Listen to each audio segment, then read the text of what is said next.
Halo para pendengar, dimanapun kalian berada. Selamat datang kembali di konten Detail Anime Gintama. Dan sekarang kita sudah berada di part ke-21. Satu part lagi sebelum playlist panjang ini berakhir.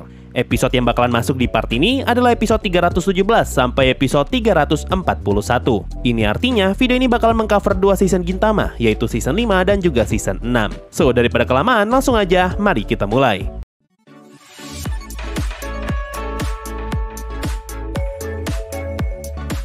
Pertama, di episode 317, ini adalah episode pembuka dari arc Battle Rakuyo. Episode ini dimulai dengan scene Kagura yang menemukan alat berwarna pink. Ini adalah alat yang ada di kepalanya Saiki dari anime Saiki Kusuo. Dan scene yang serupa juga muncul di episode pertama Saiki Kusuo Season 2. Dengan kata lain, scene singkat ini adalah episode crossover antara anime Gintama dan juga Saiki Kusuo. Setelah dari sini, kita diperlihatkan scene flashback Gintoki bersama gurunya yaitu Soyo. Di sini Gintoki memuji kekuatan Soyo dengan ngomong kalau Soyo adalah Giants, tapi Soyo membalas kalau dia adalah fansnya Hanshin. Kalimat ini merefer ke nama tim baseball di Jepang yaitu Giants dan juga Hanshin.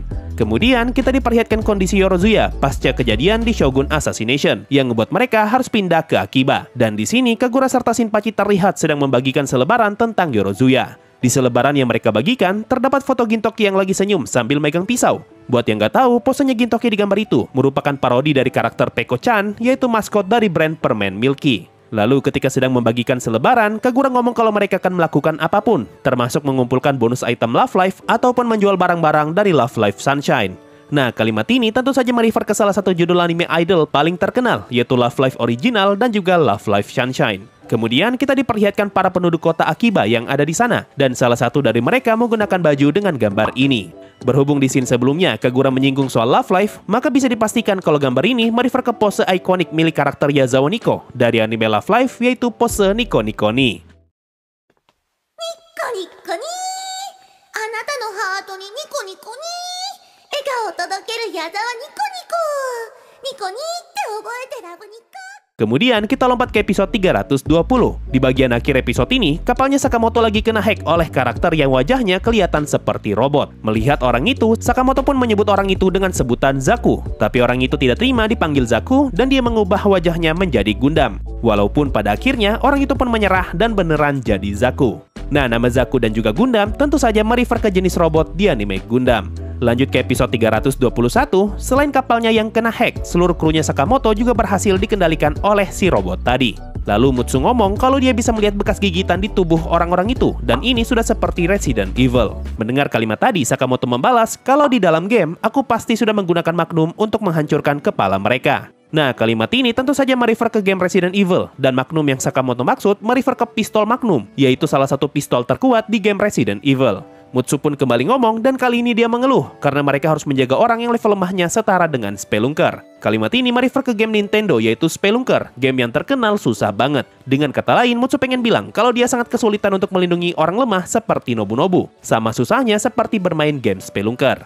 Di episode ini juga, kita diperlihatkan Sakamoto yang mengeluarkan barang dari dalam bajunya. Dan tentu kalian pasti tahu kalau scene ini merefer ke anime Doraemon. Lanjut ke episode 322, di episode ini kita diperkenalkan dengan karakter baru yang punya mata di jidatnya. Orang itu ngomong ke Gintoki kalau dia lagi nyari seseorang yang pernah dia temui di medan perang. Dan Gintoki membalas kalau orang yang dia cari kemungkinan adalah Pakuyasa. Gintoki pun ngejelasin nasibnya Pakuyasa saat ini, yang mana orang itu sudah mundur dari medan perang karena merasa dirinya tidak cocok dengan peperangan. Lalu Pakuyasa pun membuka toko permen bernama White Onibito, tapi toko itu malah tutup karena kena tuntut. Ini karena nama White Onibito merupakan plesetan dari brand cemilan di Jepang, yaitu Shiroi Koibito. Dan referensi terakhir di season ini ada di episode 323. Di episode ini, Sakamoto, Gintoki, Katsura, dan Takasugi akhirnya berkumpul kembali. Lalu Katsura dan Gintoki mengeluarkan kalimat yang keren untuk Takasugi. Tapi Sakamoto malah menerjemahkan kalimat itu agar lebih mudah dipahami. Hal ini ngebuat mereka berdua kesal dan Katsura minta untuk dipanggilkan Toda Natsuko. Kalimat ini merefer ke sosok bernama Natsuko Toda, yaitu orang yang diberi julukan Subtitle Queen karena dia telah menerjemahkan lebih dari 1000 film dari bahasa Inggris ke bahasa Jepang. Nah, setelah dari sini kita pun lompat ke season 6, yaitu Pororihen atau Sleep Arc. Berhubung mayoritas cerita di arc Rakuyo adalah cerita serius, makanya referensinya cuma sedikit. Lanjut di episode 329, episode ini dibuka dengan narasi Shinpachi yang sering kita dengar sejak season 1.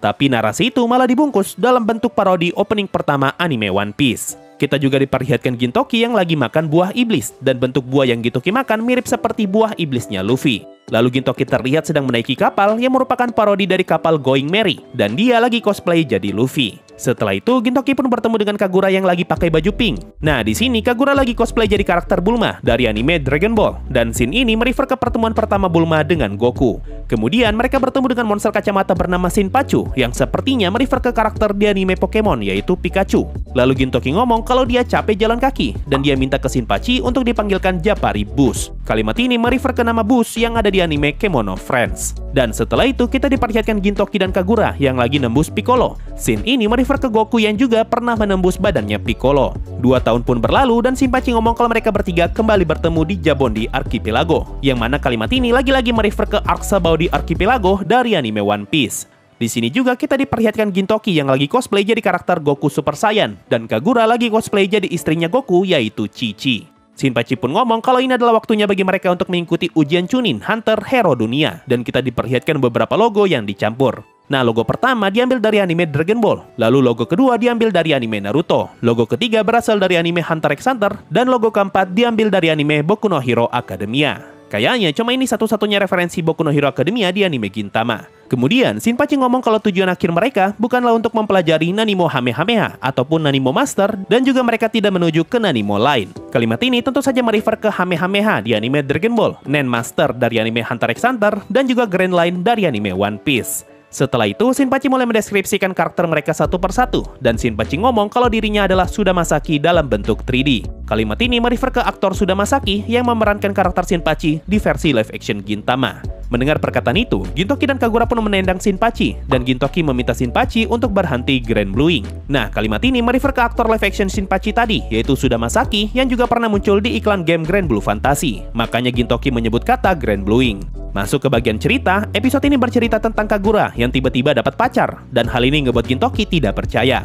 Gintoki pun mulai mempertanyakan apa itu pacar, dan kita diperlihatkan gambar pohon yang berevolusi menjadi manusia. Nah, bagian ini sebenarnya adalah permainan kata, di mana kata pacar dalam bahasa Jepang dibaca kareshi, dan pohon kering dibaca kareki. Lalu orang yang muncul di gambar ini adalah aktor bernama Chris Matsumura, atau kalau dalam bahasa Jepang dibaca Kuris Matsumura. Jadi dari kata kareshi diplesetkan jadi kareki, dan diplesetkan lagi jadi kata Kuris Matsumura.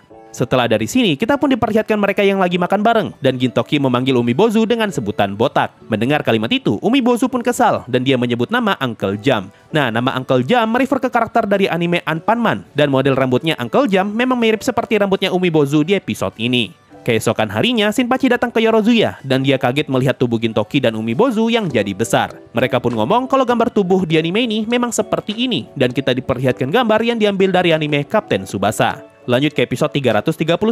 Di episode ini, Katsura bertemu dengan karakter lama yang menyimpan dendam ke dirinya. Tapi masalahnya, Katsura lupa siapa orang itu. Katsura pun berbisik ke Gintoki, dan Gintoki ngomong, setelah melewati Land of Korin, aku tidak menyangka dirimu akan menjadi cyborg. Orang itu pun menyebut nama Tao Pai Pai, dan kita diperlihatkan gambar ini. Seperti yang disebutkan tadi, orang yang Gintoki maksud adalah karakter Tao Pai Pai dari anime Dragon Ball. Dan karakter ini ikonik dengan cara terbangnya yang menggunakan tiang. Lompat ke episode 333, episode ini bercerita tentang Shinshen Gumi dan juga Mimawari Gumi yang lagi ngikutin pelatihan untuk persiapan naik jabatan. Lalu mereka pun ditunjuk untuk melakukan simulasi di tempat kejadian perkara.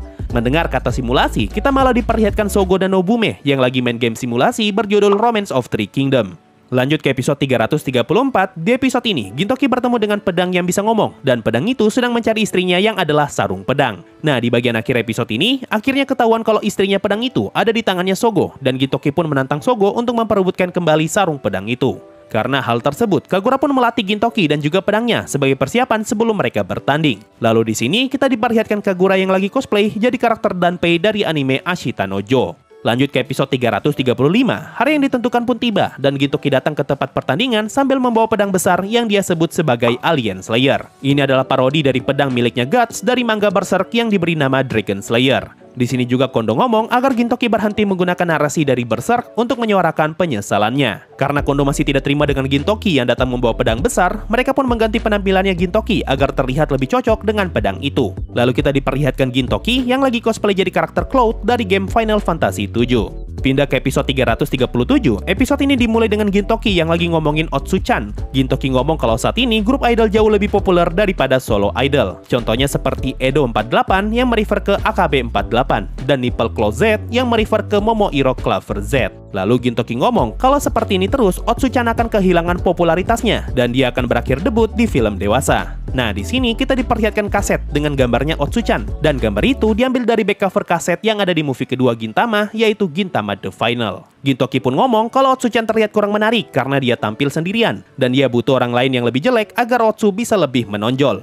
Lalu Gintoki pun menyarankan Otsu agar dia mengumpulkan 47 orang jelek. Mendengar kalimat itu, Shinpachi ngomong, "Apa kamu ingin membuat ulang Chushin Gura?" Kalimat ini merefer ke kisah fiksi Jepang tentang kejadian bersejarah yang melibatkan 47 orang Ronin dan mereka semua sedang dalam misi untuk membalaskan dendam tuannya. Setelah itu, Gintoki kembali ngomongin soal film dewasa, dan Shinpachi ngomong, kenapa kita kembali ke topik Muteki debut. Nah, buat yang nggak tahu, kalimat ini merefer ke perusahaan bernama Muteki, yaitu perusahaan film dewasa yang sering merekrut artis Jepang untuk debut di industri film dewasa. Dan salah satu yang berhasil mereka rekrut adalah mantan anggota AKB 48. Masuk ke pertengahan cerita, Kagura ternyata ditunjuk sebagai partnernya Otsu, dan Gintoki berperan sebagai produser mereka. Gintoki pun menamakan grup mereka sebagai Upil 48 yang bisa diartikan sebagai anak dari Beast dan juga Once, yang mana kedua nama ini adalah nama grup band di Jepang. Gintoki juga ngomong kalau dia ingin memasarkan mereka berdua seperti saudara di Yokohama Ginbai, yaitu Shima Daisuke. Lalu kita diperlihatkan gambar ini. Nah, scene ini merefer ke penyanyi bernama Shima Daisuke, dan kalimat saudara di Yokohama Ginbai merefer ke salah satu lagu yang dinyanyikan Shima Daisuke, yaitu Otoko no Kunsho. Ini adalah lagu yang terputar di background ketika mereka lagi ngebahas Shima Daisuke.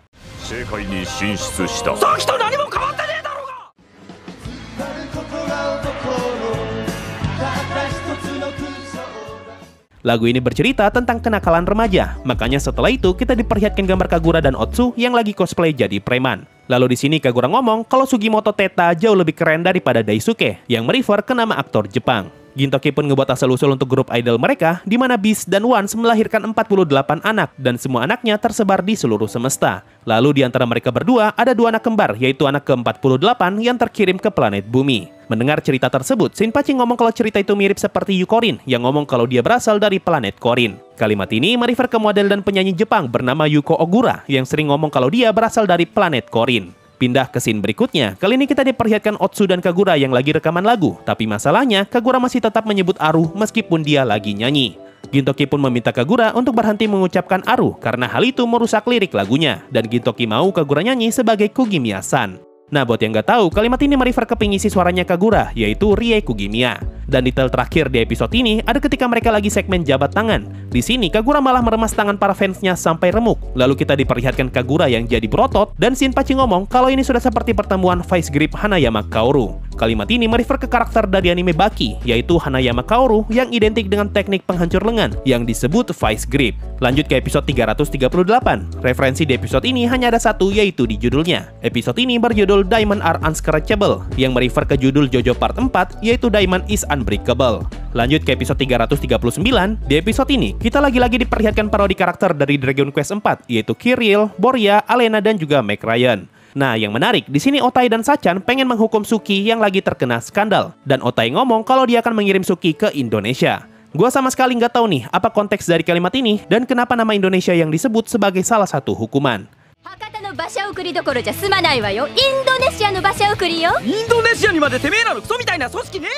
Dan akhirnya kita pun masuk ke episode terakhir untuk part ini, yaitu episode 340. Berhubung gua nggak nemu referensi di episode 341, jadinya episode ini bakalan jadi yang terakhir. Intinya, episode ini lagi ngomongin soal game Gintama yang bakalan rilis, yaitu Gintama Rumble. Ini adalah game PS4 yang rilis pada tahun 2018.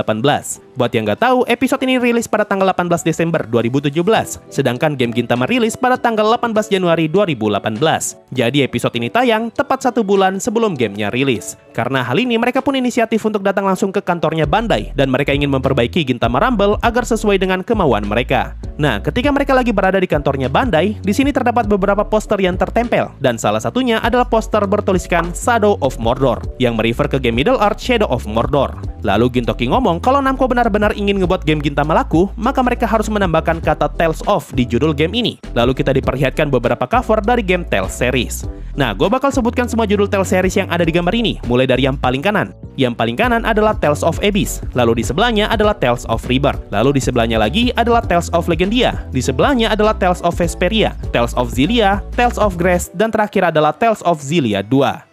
Setelah itu, kita diperlihatkan Gintoki dan Kagura yang lagi digendong oleh seseorang. Mereka berdua adalah karakter utama dari game Tales series, yaitu Kagura lagi digendong Lloyd Irving dari game Tales of Symphonia, dan Gintoki lagi digendong oleh Crash Elben dari game Tales of Fantasia. Setelah Gintoki, sekarang giliran Kagura yang ngasih ide, dan dia kepengen ngebuat game Tales of Madao Hazard. Game ini bercerita tentang karakter cewek yang ingin menyelamatkan kakak laki-lakinya. Nah, scene ini merefer ke 3 game sekaligus, yaitu game Resident Evil 2, 3, dan juga 4. Pertama, backstory tentang adik perempuan yang ingin mencari kakak laki-lakinya merefer ke backstory-nya Claire Redfield dari game Resident Evil 2 yang sedang mencari kakaknya yaitu Chris Redfield. Lalu desain karakter game Madao Hazard merefer ke desain karakternya Jill Valentine dari Resident Evil 3 original yang identik dengan baju birunya. Dan pose karakter ini sepertinya merefer ke posenya Leon S. Kennedy dari cover game Resident Evil 4. Kemudian kita diperlihatkan gameplay dari game Madao Hazard dan di sini Shinpachi malah jadi boss monster. Lalu tiba-tiba Madao datang melempar senjata ke karakter utama. Nah, scene ini merefer ke final boss di game Resident Evil 2, di mana Shinpachi lagi jadi karakter Mr. X yang sudah bermutasi. Dan Madao yang melempar senjata merefer ke momen ketika ada Wong melempar senjata ke Leon yang sedang bertarung melawan Mr. X. Lalu setelah jadi Resident Evil, kali ini gamenya berubah lagi, dan mereka malah cosplay jadi karakter dari game Mario Bros yang diplesetkan jadi Madao Brothers. Nah, itu tadi semua detail yang berhasil gue kumpulkan dari episode 317 sampai episode 341. Sekarang nih, hanya tinggal satu part lagi sebelum kita bisa menamatkan konten detail anime Gintama. So, sampai jumpa di part terakhir untuk playlist ini. Mungkin itu saja untuk video kali ini. Makasih semuanya sudah mendengarkan sampai di titik ini. Sampai jumpa di video berikutnya, dan bye-bye!